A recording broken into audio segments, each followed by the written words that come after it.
नहीं बोल पाएंगे तो मैं एक दो बार बुलवाती हूँ, फिर आप ध्यान से सुनिएगा। ओम यह प्राण तो निमिषतो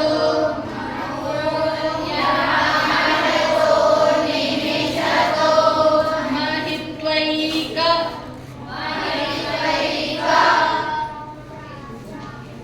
इद्राजा जगतो बभूव। ओम यह प्राण तो निमिषतो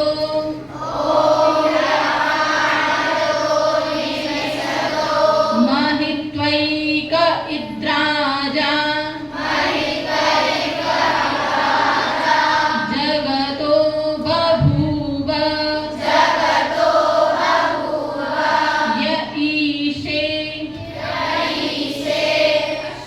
द्विपदश्च चतुष्पदः तस्मै देवाय अविशा विधेम। ओम यह प्राण तो निमिषतो महित्वैक इद्राजा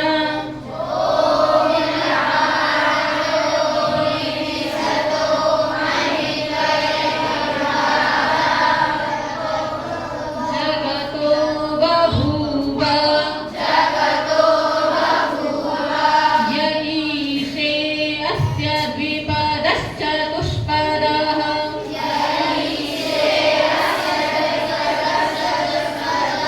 तस्मै देवाय हविषा विधेम।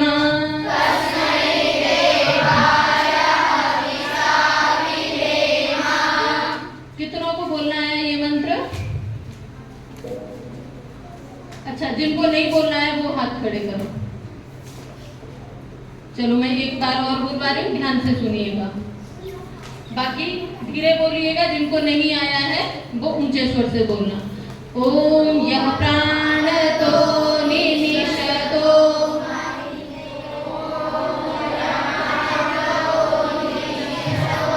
महित्वैक इद्राजा जगतो बभूव। य ईशे अस्य द्विपदश्चतुष्पदः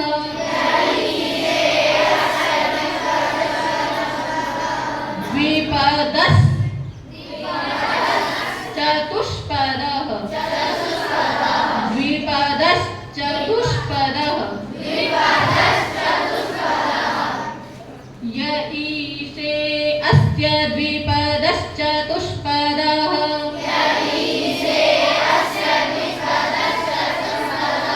तस्मै देवाय हविषा विधेम।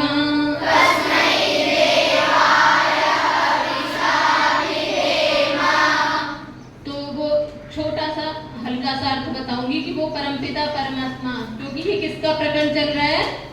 ईश्वर की स्तुति, प्रार्थना, उपासना। अच्छा, स्तुति, प्रार्थना, उपासना, ये जो तीन शब्द हैं इनके अर्थ पता है आपको? स्तुति किसे कहते हैं? कोई बच्चा बताएगा स्तुति किसको बोलते हैं? पीछे। हाँ, स्तुति किसको कहते हैं? किसी की प्रशंसा करना, किसी के गुणों को कहना। जैसे हम कहें वंदना बड़ी अच्छी बच्ची है, बड़ी गंभीरता से कार्य करती है, बड़ी पुरुषार्थी है, बड़ी उत्साही है ना? तो ये क्या हो गई? प्रशंसा हो गई। ऐसी है, ऐसा कहा जा रहा है तो प्रशंसा है। और यदि वंदना ऐसी नहीं है और हम कहें कि वंदना बड़ी मेहनती है, बड़ी उत्साही है और वंदना पड़ी रहती है खाट में, तो ये स्तुति होगी? नहीं। यानी जो जैसा है उसके वैसे ही गुणों का गुणानुवाद करना, कथन करना, ये क्या कहलाता है? स्तुति। दूसरा शब्द है प्रार्थना। प्रार्थना तो आप सभी जानते ही होंगे। प्रार्थना किसको बोलते हैं? ये सही है। प्रार्थना मतलब प्रेयर, प्रेयर मतलब प्रार्थना, सही है ना? हाँ, प्रार्थना किसको कहते हैं? अरे प्रार्थना कब करते हो? मांगते हो तभी तो प्रार्थना करते हो ना। मांगते प्रार्थना में यही तो करते हैं ना। हाँ, पहले एक प्रार्थना बोलती थी विद्यालयों में। कल किसी बच्ची ने मनोरंजन में बोली भी थी, क्या थी वो? वह शक्ति हमें दो दया निधे कर्तव्य मार्ग पर। अब ये मांगा ही तो जा रहा है कि हे परमपिता परमात्मा हमें इतनी शक्ति दो कि हमारे जो भी कर्तव्य कर्म है हम उनको क्या करें, अच्छे से कर सके, या फिर हम अच्छी बुद्धि मांगते हैं, हे भगवान हमें बड़ी अच्छी बुद्धि देना। तो प्रार्थना पहले क्या है? प्रशंसा, दूसरा क्या है? प्रार्थना यानी याचना, मांगना, और तीसरा शब्द है उपासना। क्या है? उपासना। आप जब भी बैठते हो आपको बोला जाता है कमर सीधी करके, आसन बढ़िया से लगा करके, आंख बंद करके बैठ जाइए, और क्या कहा जाता है? अपने मन में किसका चिंतन करो? ईश्वर।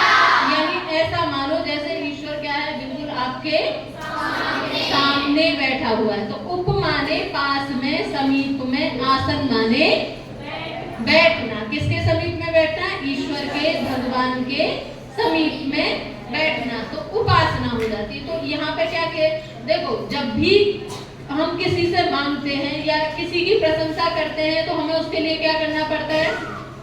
मांगने के लिए क्या करना पड़ता है? जिससे मांगा जा रहा है उसके पास में, तो उपासना तो ऑटोमेटिक हो गई।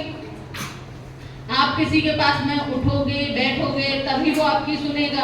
आप किसी के पास उठो, बैठो नहीं और कहो ये काम करो, ऐसे कर देना, कोई करेगा? आप उसके पास 10 मिनट बैठोगे। जब आपको अपनी माँ से कोई बात मनवानी होगी ना, तो बड़ी बड़ी मक्खन पॉलिशें करती होंगी, करते हैं ना, बढ़िया बढ़िया से। मम्मा आप तो दुनिया की सुपर मम्मा हो, आपकी जैसी मम्मा तो कोई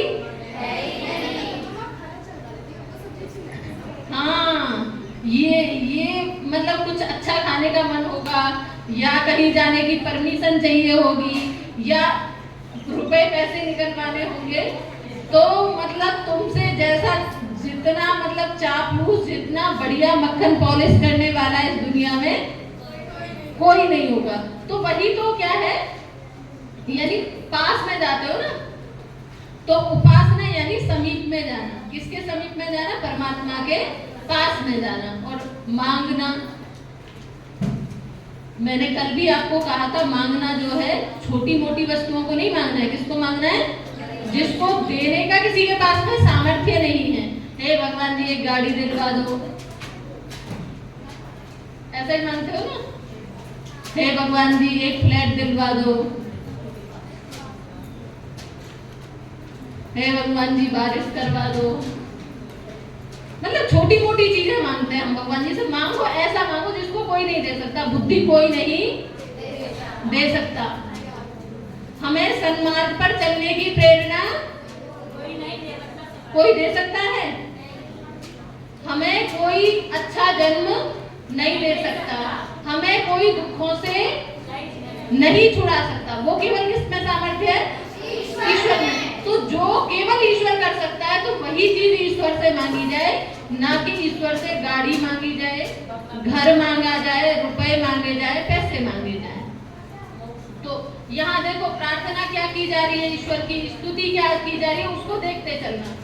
फिर मैं पूछ भी सकती हूँ कि इसमें क्या स्तुति है, क्या प्रार्थना है, क्या उपासना है। ठीक है, तो मंत्र है यह प्राणता। प्राणता का मतलब प्राण कहाँ रहता है?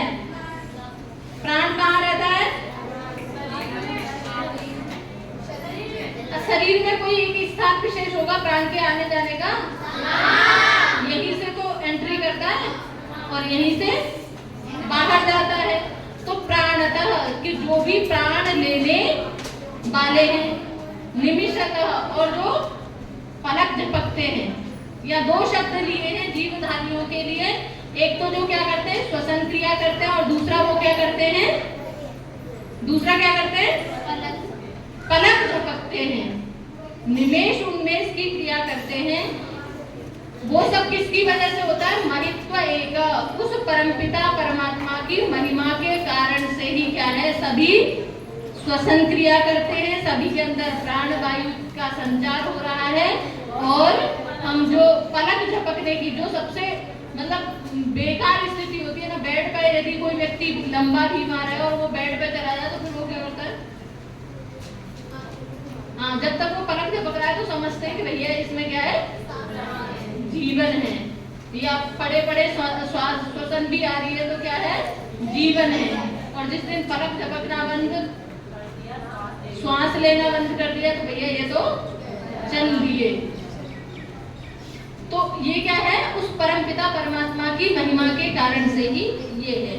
और फिर क्या, राजा जगतो बहु, और वही क्या है, इस संपूर्ण जगत का राजा है। मुझे कोई बताएगा राजा क्या काम करता है?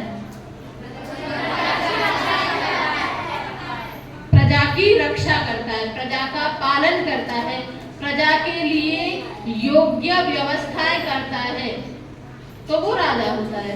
यदि राजा ऐसा नहीं कर रहा है, प्रजा की रक्षा नहीं कर रहा है, प्रजा अपने जो काम है उनको सही से कर पाए, ऐसी यथा योग्य व्यवस्था नहीं कर पा रहा है, तो फिर वो राजा नहीं है। राजा का काम यही है, तो वो राजा है, यानी उसने संपूर्ण सृष्टि की व्यवस्था की हुई है, पालन कर रहा है, सब अपने समय से यथावत चल रहे हैं। और ये कह रहे हैं द्विपदः चतुष्पदः, आप भोजन मंत्र बोलते हैं, कितने बच्चों को भोजन मंत्र आता है? भोजन मंत्र कितनों को आता है? बड़ी कम संख्या है भोजन मंत्र बोलने वालों की। भोजन मंत्र सीखिएगा, जब आप लोग भोजन पर बैठा करें उस समय शोर ना किया करें। हमारी ब्रह्मचारिणी खड़ी होकर के आपको भोजन मंत्र बताया करेगी, तो आप वहीं सुनते सुनते भोजन मंत्र स्मरण कर लीजिएगा। हमारी एक पिछली शिवरात्रि है, पिछले शिविर में रही थी सुहानी सिंह, उन्होंने जब से शिविर किया है वो बिना भोजन मंत्र बोले भोजन नहीं करती है। वो दावत में है, कहीं शादी में गई है तो वहां भी पहले भोजन मंत्र बोलती है और फिर क्या करती है, भोजन ग्रहण करती है। तो आप भी सभी सीख करके जाइए, फिर सब एक अलग हो जाते हैं ना, विशेष। परमात्मा का धन्यवाद तो हो ही जाता है। हाँ, तो उसको भोजन मंत्र को याद कीजिए। तो भोजन मंत्र में एक शब्द आता है द्विपदे चतुष्पदे आता है ना, यहाँ पर भी द्विपदः चतुष्पदः का है। पद और पाद तो जानते ही होंगे, और द्विपद माने क्या हो गया, दो पैर वाले, और चतुष्पद माने चार पैर वाले जो हैं, उसी की महिमा से है, उसी के ऐश्वर्य के कारण से इस संसार में दो पैर वाले और चार पैर वाले जीव जंतु प्राणी हैं। ऐसे परमपिता परमात्मा की हम बड़ी श्रद्धा भक्ति के साथ में उपासना करते हैं। ये पीछे तीन, आपके आगे क्या चल रहा है भैया, क्या चल रहा है? एक बार सब सीधे होकर बैठो, कमर एकदम सीधी। बुजुर्गों की फौज नहीं है यहाँ पर, यहाँ तो क्या है, वीरांगनाएं हैं। तो वीरांगनाओं की तरह रहो, अच्छे सीधे कमर सीधी करके बैठो, नहीं तो संचार सही नहीं होगा, नींद आने लग जाएगी, बुद्धि में बातें घुसेंगी नहीं। मेरी आवाज नहीं आ रही है क्या? बोर कर रही हूँ मैं? नहीं तो फिर उत्साह से सुनो, कक्षा में भाग लो बढ़िया से।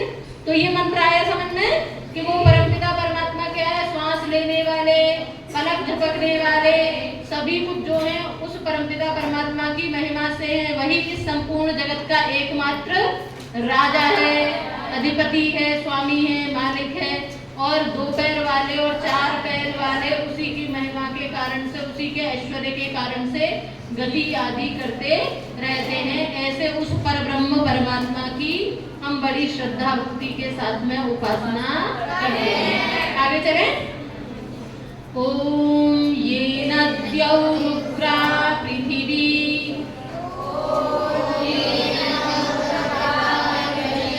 जगृहा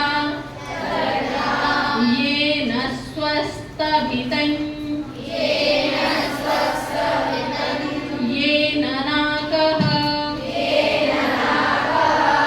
ये नद्यौ रुद्रा पृथिवी च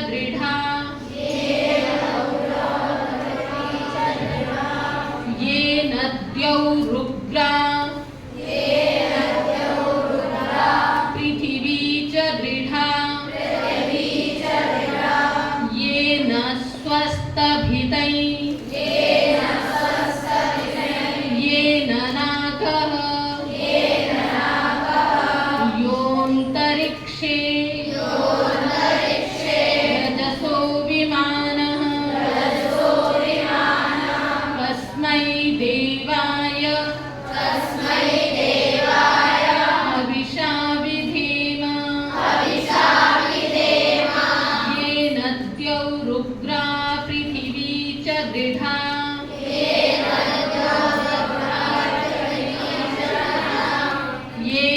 स्वस्तभितै येन नाकः योऽन्तरिक्षे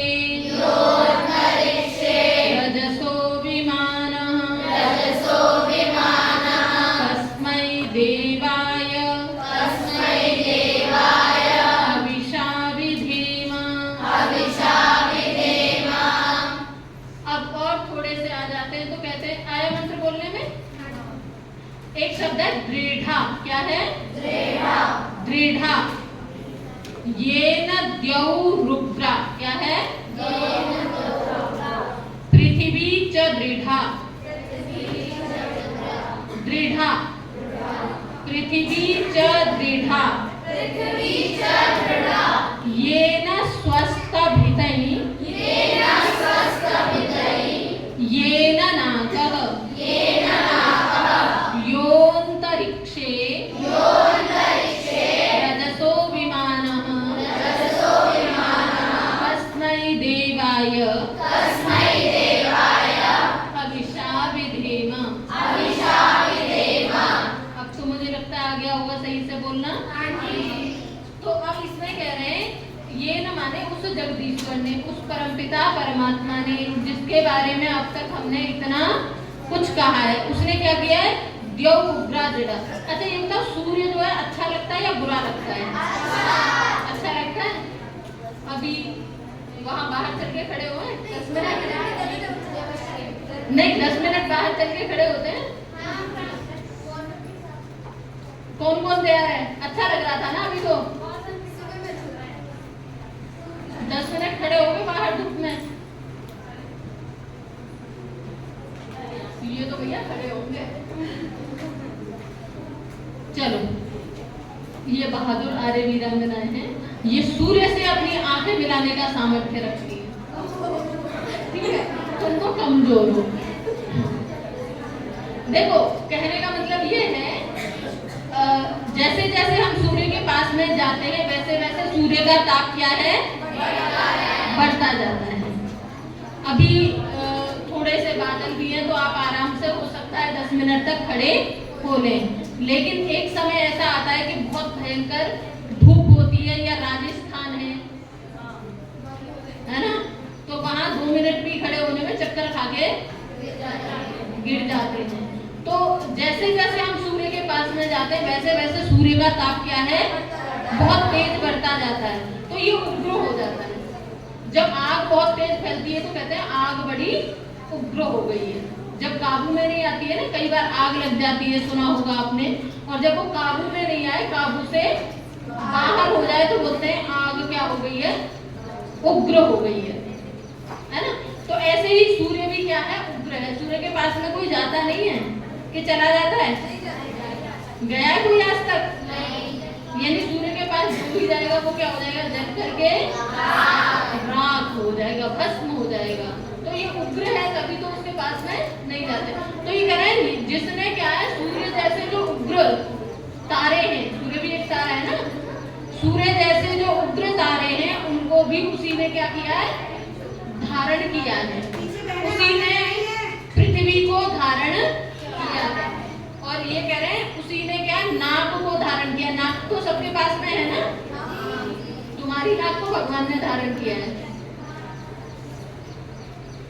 नाग शब्द का एक विशेष अर्थ है। संस्कृत भाषा में अभी हमने बताया था ना, क का मतलब क्या बताया था? कस्मै देवाय। क का मतलब क्या बताया था?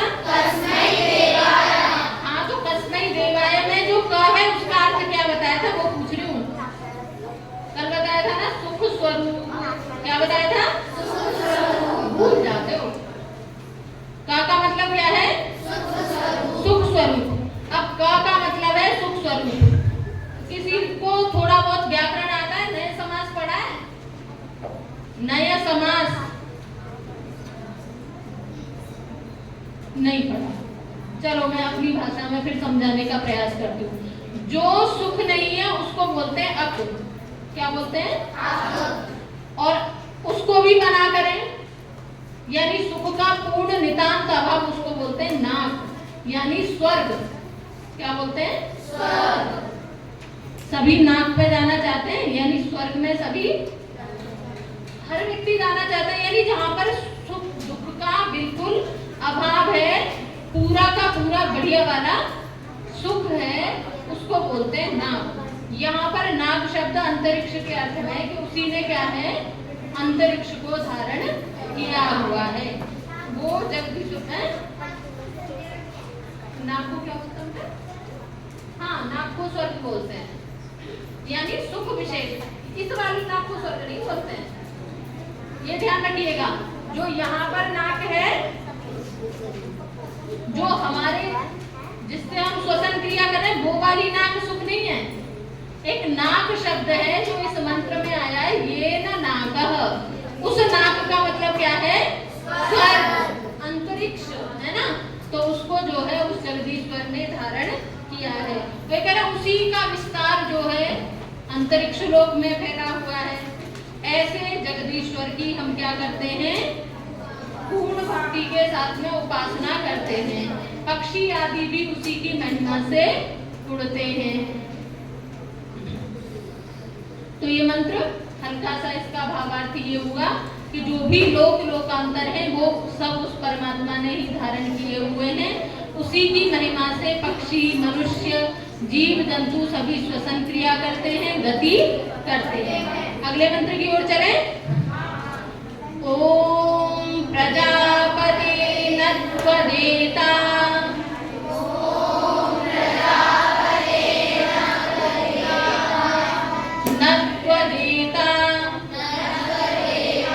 न्यन्यो विश्वा जातानि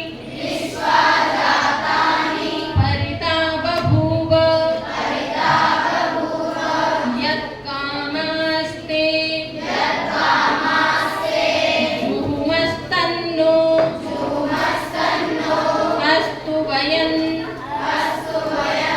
श्यामपतयो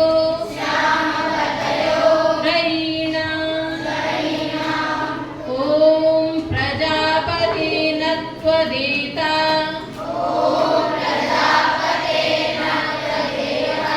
यन्यो विश्वा जातानि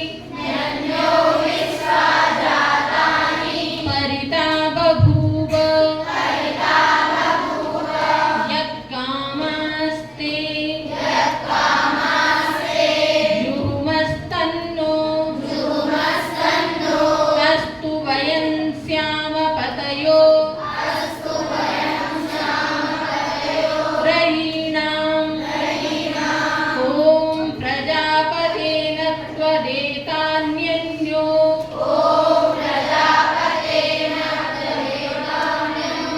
विश्वा जातानि परिता बभूव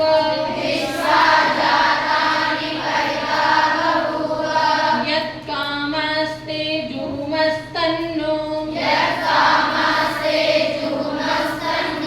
अस्तु वयं श्यामपतयो रयीणाम्। बोलना आ गया? आप बोल के सुनो।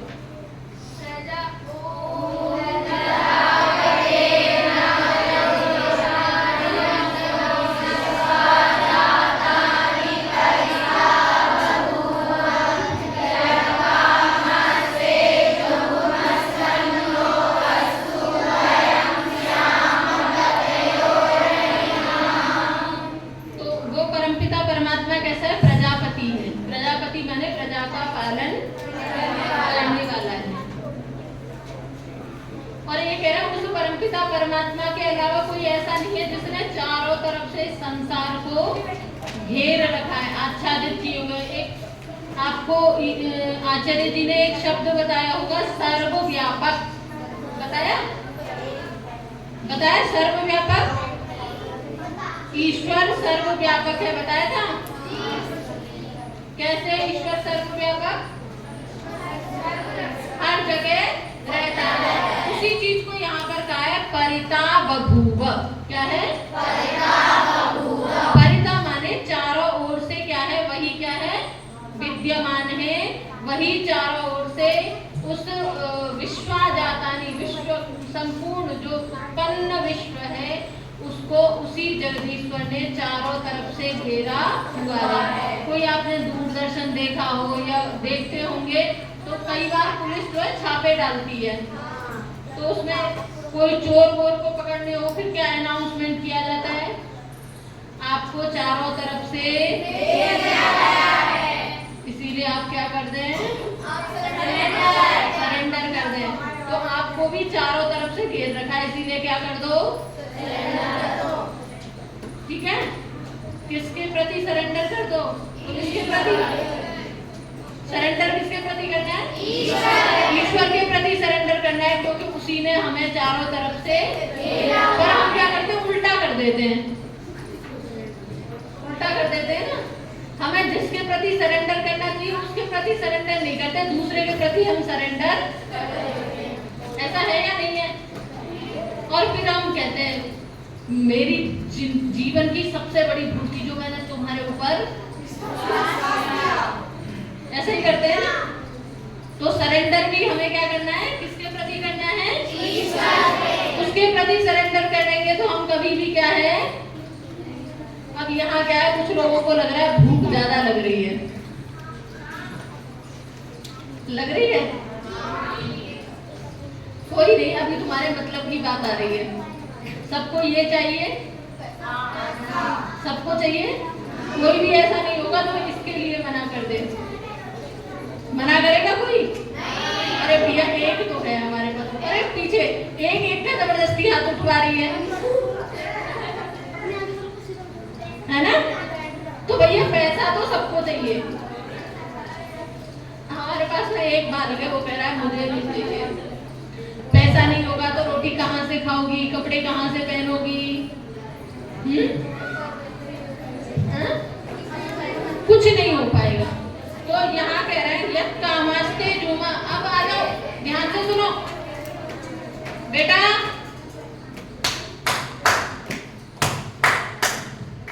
बजाओ 3 बार।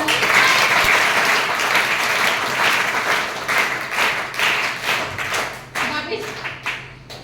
तो यहाँ का यत् कामः ते जुमा। हे परमपिता परमात्मा, जिस कामना से हम जिस प्रार्थना को, जिस विचार को हृदय में रख करके आपकी क्या कर रहे हैं? जुमा, स्तुति कर रहे हैं, आपकी प्रार्थना कर रहे हैं, आपकी उपासना कर रहे हैं, वो क्या हो? हमारी पूरी हो जाए। और क्या चाहिए? यही तो चाहिए होता है। जब मैंने वो कल्पवृक्ष की कहानी सुनी है ना, कल्पवृक्ष जानते हो?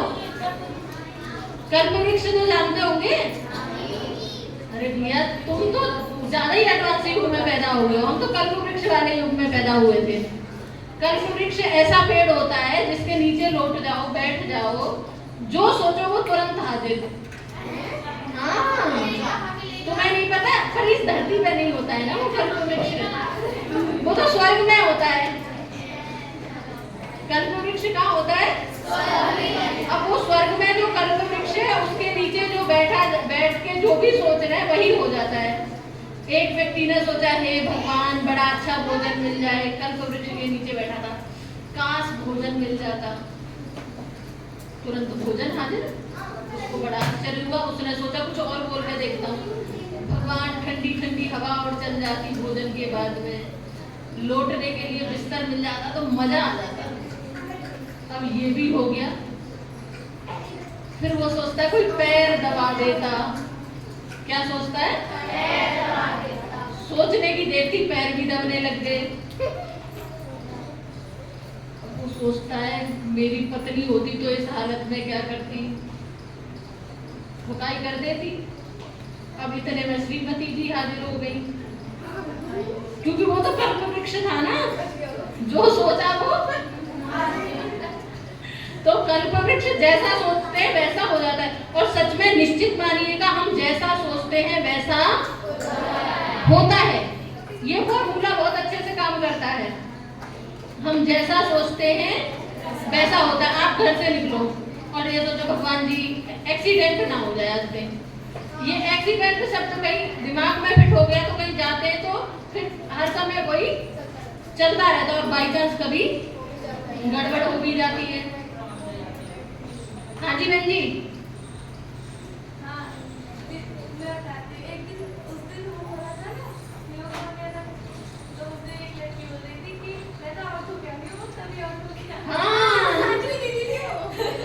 मतलब सोच लिया तो हो गया। ये जो हमारा मन है ना, ये बड़े काम की चीज है। इसको जिस डायरेक्शन में लगा दोगे वो करवा के मानेगा। बस इसको हल्का सा स्पर्श कराने की आवश्यकता है। तो अपने मन को क्या है, अच्छी दिशा में चलाना है, अच्छे विचारों की तरफ चलाना है।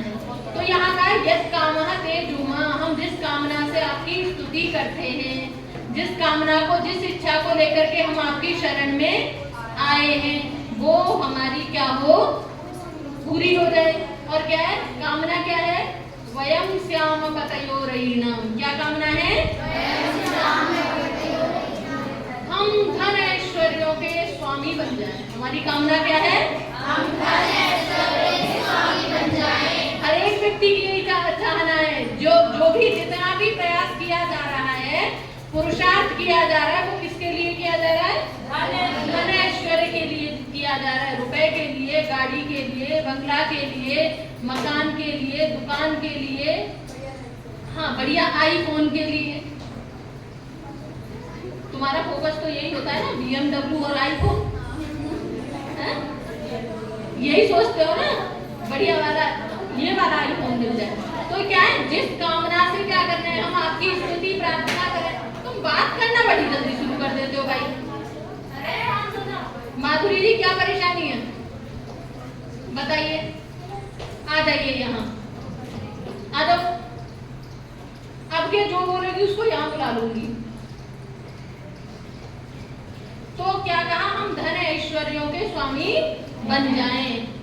तो अपने मन को, जो आप रात्रिकालीन मंत्र बोलते हो ना, उसमें एक शब्द आता है यक्षमन्तः प्रजानम। क्या है, यक्षमन्तः प्रजानम। ये जो हमारा मन क्या है, ये यक्ष है। क्या है, यक्ष। आपने अलाउद्दीन का चिराग तो सुना ही होगा ना। हाँ, क्या जो कहते हैं वो अलाउद्दीन का चिराग, वही उसमें से जो जिंद निकलता है वही कर देता है। तो ये क्या है, ये यक्ष है, ये वही अलाउद्दीन का चिराग है।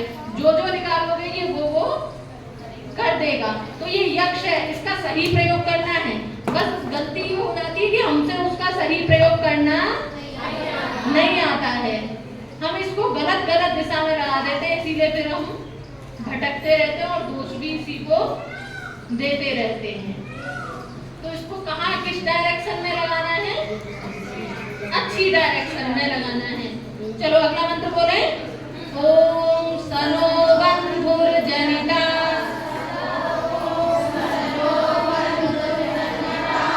सविधाता धामानि वेद भुवनानि विश्वा यत्र देवा अमृतमानशानाः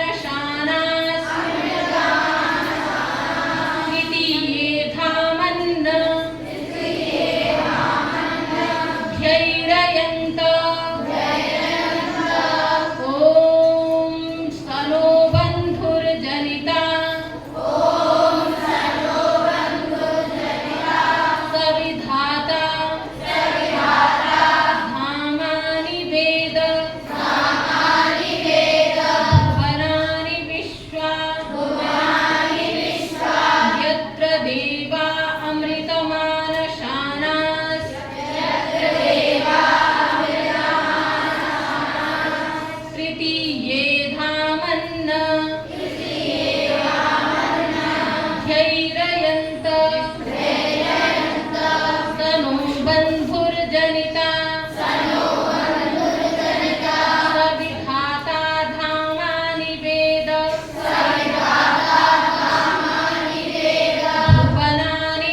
परमात्मा क्या है? स नह बंधु, नह माने हमारा, नह माने क्या है? हमारा। वो परमात्मा क्या है? हमारा क्या है? बंधु है। बंधु माने सगा संबंधी है। जब हम कहीं जाते हैं ना, कोई हो तो बोलते हैं भाई ये क्या है? हमारे मित्र है, सगे संबंधी है, यानी परिवार के हिस्से हैं। और क्या है? सविधाता, वही क्या है? हमारा बनाने वाला है, पालन करने वाला। और बी शब्द लग गया तो माने विशेष रूप से विधान करने वाला, विशेष रूप से बनाने वाला है।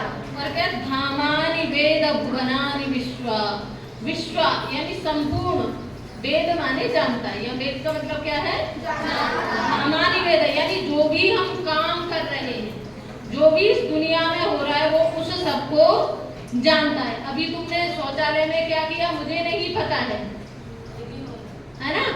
अभी इस कमरे के बाहर क्या हो रहा है मुझे नहीं पता, लेकिन उसको सब पता है।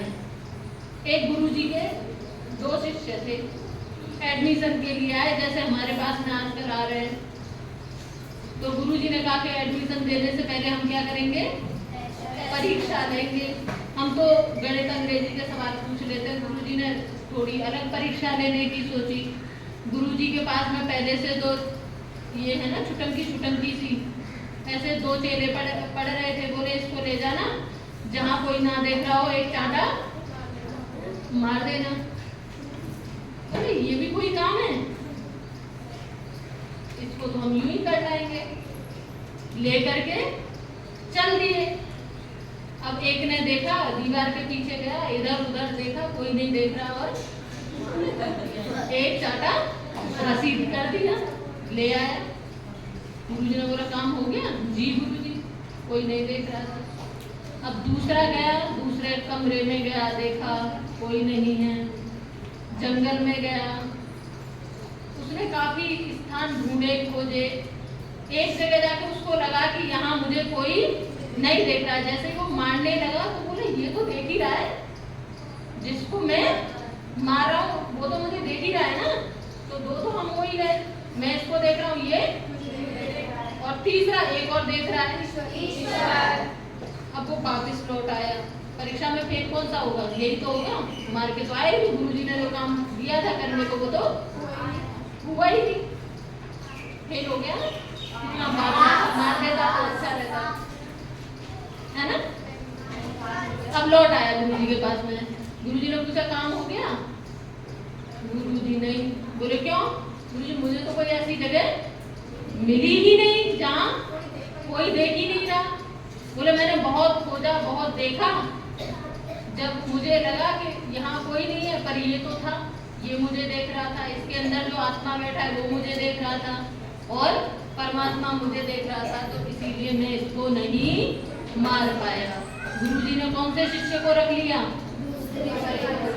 जिसने चाटा रसीद किया था उसको नहीं। अच्छा, जिसने नहीं मारा था, यानी उसको अनुभूति थी कि केवल देखने वाला मैं ही नहीं हूँ, मेरे अतिरिक्त भी चेतन सत्ता है। तो वो क्या है? वो परमात्मा हर जगह है, मेरे अंदर, तुम्हारे अंदर, चींटी के अंदर, हाथी के अंदर, घोड़े के अंदर, पत्थर के अंदर, हर जगह वो आत्मा, वो परमात्मा है, और वो सब जगह हमें देख रहा है। यदि कोई ये सोच रहा हो बाथरूम के अंदर भगवान नहीं देख रहा है, तो वहां भी देख रहा है। तो वो धामानि वेद भुवनानि विश्वा, हर जगह देख रहा है, हर चीजों को जानता है। और कह रहा है यत्र देवा अमृतमान शानः। और कह रहा है देव जो है, देव तो जानते हैं ना, देव, देव माने देवता, देवता माने देने वाले, देवता माने दिव्य गुणों से युक्त। तो अब देव माने देवता, देवता माने देने वाले, और देवता देने वाले मतलब जो दिव्य गुणों से युक्त हैं। ये कह रहे जो देवगण हैं, जो दिव्य गुणों से युक्त हैं, जो विद्वान लोग हैं, ये कह रहे उसको किस लिए चाहते हैं? अमृतम, अमृत के लिए चाहते हैं, अमर होने के लिए। अभी यहाँ पे अमृत का एक घड़ा रख दिया जाए ना, और मोदी जी आ जाए, दोनों में से किसको चुनोगे? मोदी जी को कोई नहीं देखा, सब अमृत के घड़े की ओर लपटेंगे। बोले मोदी जी तो 4-5 साल में चलते बनेंगे, अमृत को पान कर लेंगे तो अमर हो जाएंगे, ऐसा ही होगा ना। तो अमृत को सब चाहते हैं, तो वो देव लोग जो हैं उस ईश्वर को पा करके, अमृत को पा करके क्या हो जाते हैं, अमर हो जाते हैं। और तृतीय धामानि वेद, वो ईश्वर कहाँ पर रहता है, कहाँ रहता है, तीसरे चौथे लोक में तो नहीं रहता, हाँ वो हर जगह रहता है, सबके ऊपर विद्यमान है। मोक्ष में उसको पाया जाता है, योग साधना से उस ईश्वर को पाया जाता है। तो भैया मेरा बंधु सखा संबंधी कौन, ईश्वर। मेरा बंधु सखा संबंधी कौन, ईश्वर। ईश्वर कहाँ है, सब कुछ जानता है, सब कुछ देख रहा है। निश्चित मानिए यदि हम ऐसा मान लें कि ईश्वर हमें सब जगह देख रहा है, तो जितने गलत काम हो रहे हैं ना वो इसी क्षण क्या हो जाएंगे, इसी क्षण बंद हो जाएंगे। जितने पाप हो रहे हैं, अत्याचार हो रहे हैं, भ्रष्टाचार हो रहे हैं, सब बंद हो जाएगा। पर हमने तो क्या भगवान को मंदिर तक सीमित कर दिया है। भगवान जी कहाँ, मंदिर में। मंदिर में गलत काम नहीं करना, मंदिर के बाहर सब लागू है, सब अलाउ है। तो भगवान जी वहाँ नहीं है, भगवान जी कहाँ है, वेद क्या कहता है, सब जगह देख रहा है, सब कुछ जान रहा है। ठीक है, मनुष्य ने बहुत चालाक प्राणी है, अपनी सुविधा के अनुसार नियम बना देता है, इसीलिए उसने अपनी सुविधा के अनुसार भगवान जी को भी बना दिया है। अपनी सुविधा के हिसाब से भगवान जी को एक स्थान पर भी बिठा दिया है, अपनी सुविधा के हिसाब से, भगवान जी के हिसाब से नहीं है, अपनी सुविधा के हिसाब से। पहले तो लोग भगवान जी को केवल पूरी सब्जी ऐसा वैसा खिलाते थे, अब तो भगवान जी को चॉकलेट भी खिलाने लग गए, क्योंकि खुद को खानी होती है, समोसा भी खिलाने लग गए। हाँ, वो तरह तरह के भोग लगाए जाते हैं, तो जो खुद को खाना होता है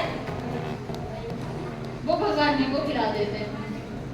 और पता है उनको तो कुछ खाना ही नहीं है, किसी के भगवान जी ने आज तक कुछ खाया नहीं होगा, वो उसको दिखाते हैं, देख ले बेटा,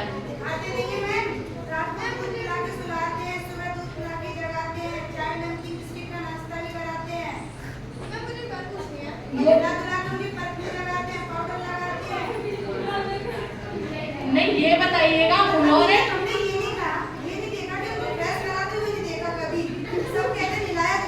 नहीं, वो मतलब देखो गजब की पावर शक्ति है उनकी।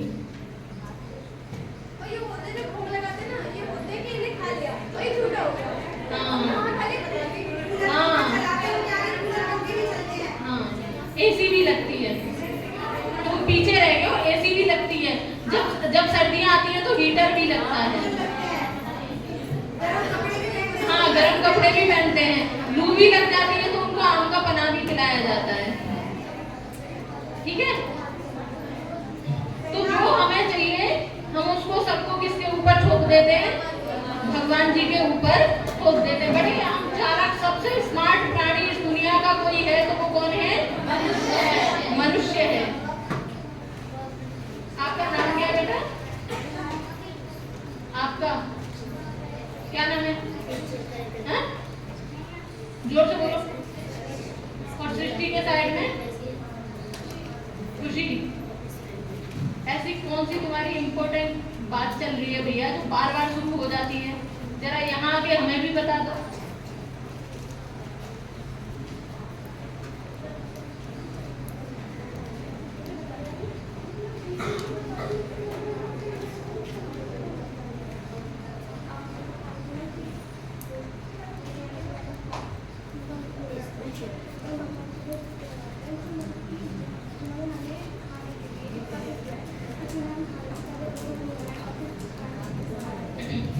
देखो भैया, अब इनकी बात को सुन लेते हैं, और बात अच्छी कह रही है ये। इनका तर्क है कि हम भगवान जी को भोग इसीलिए लगाते हैं कि भगवान जी ने हमें भोजन दिया है, तो पहले हम उन्हें खिलाएं। पर क्या बताइए वो खाते हैं नहीं, जिस प्रकार नहीं, क्या बताइए वो खाते हैं? तो फिर वो भाव उसको प्रदर्शित क्यों करना? उस भाव को हृदय में रखिए ना। देखिए हम जो भोजन मंत्र बोलते हैं, बैठ जाइए, उस भोजन मंत्र में क्या बोलते हैं? हे परमपिता परमात्मा, हम ईश्वर का यही तो धन्यवाद करते हैं कि आपने क्या किया है, ये मुझे अन्न दिया है, ये अन्न मेरे शरीर को पुष्ट करने वाला हो, बलिष्ठ करने वाला हो। जैसा अन्न आपने मुझे दिया है वैसा ही समस्त प्राणियों को, 2 पैर वाले और 4 पैर वालों को आप सबको दीजिए। अब मान लीजिए अंबानी जी ने आपको कुछ दे दिया, भंडारे चलाए, आप उस हलवे में से ले जाके अंबानी जी को खिलाओगे? तो ये आपकी महानता होगी, है ना? उसके प्रति कृतज्ञता का भाव रखिए, वो ठीक है, लेकिन इस प्रकार से करना, और वो भी तब जब वो खा नहीं रहा है, खाए तो फिर भी समझ में आता है। नहीं, ये थोड़ा सा बड़ा मुद्दा है, परेशान मत होइएगा बेटा, आपसे आराम से बात करेंगे इस विषय पर। अभी हम थोड़ा सा मंत्र पर आ जाते हैं। चलो आगे चलें। ओम अग्नेय स्वधाराये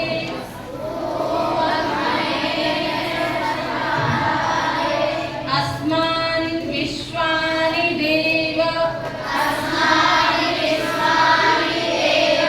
वरुणानि विद्वान्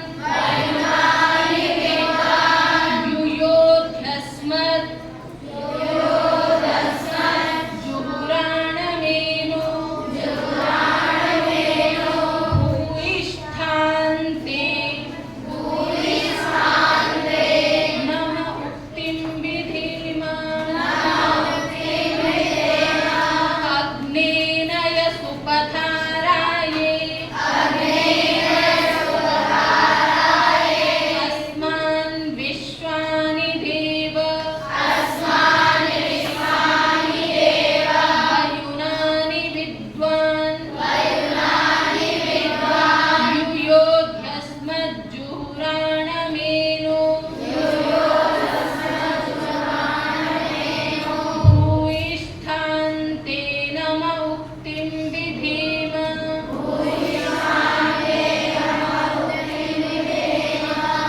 ओम अग्नेय सुपथाराये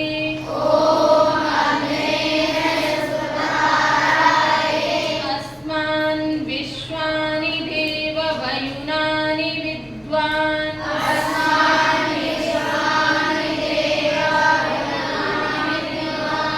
युयोध्यस्मज्जुहुराणमेनो भूयिष्ठान्ते नम उक्तिं विधीमः